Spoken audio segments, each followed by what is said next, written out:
I got a word for you this morning. When God kept you hidden, he kept you covered. When the enemy asked for you by name, God knew that in that season that you felt that God was delaying you and denying you and did not want you to go to the next level, lies of the enemy.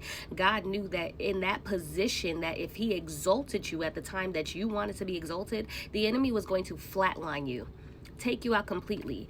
In the midst of your trials and tribulations, in the midst of your wilderness season, you got to understand that it is preparation for your next level. It's preparation for your due season, because the enemy doesn't stop attacking. You got to understand that the full armor of God is imperative that you put on daily, starting from the helmet of salvation, with the breastplate of righteousness, with the shield of faith, that you're slashing with the sword of the Spirit, that you're guarded with the belt of truth, and that you're walking in the gospel of peace daily. The Bible tells us that the weapons of our warfare are not carnal but mighty in God for pulling down strongholds, going up against every entity that is offensive to the word of God, that is offensive to the King of Kings, that is offensive to the Lord of Lords, that is offensive to Elohim, that is offensive to the Alpha and Omega.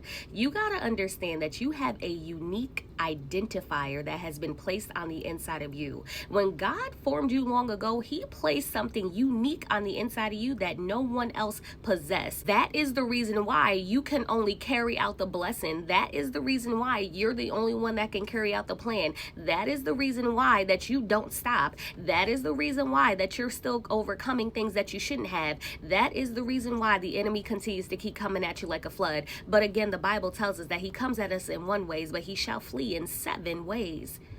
And in the midst of that, God is still going to prepare a table for you in the presence of your enemies. Your unique identifier literally labels you as a child of the Most High God. And yes, it's like, I already know that, but no, I don't think you do. Your unique identifier states that I stand 10 toes down for the kingdom and that I'm going to carry out God's plans. That is a huge threat to the enemy, because the plans that God has for you are to prosper you, not to harm you, but to give you a hope and a future. And if you carry out the plans that God has for you, that means you have every tool in your arsenal to defeat the enemy. Get it? You have every tool in your arsenal to defeat the enemy. Why? Because the Bible has already given us power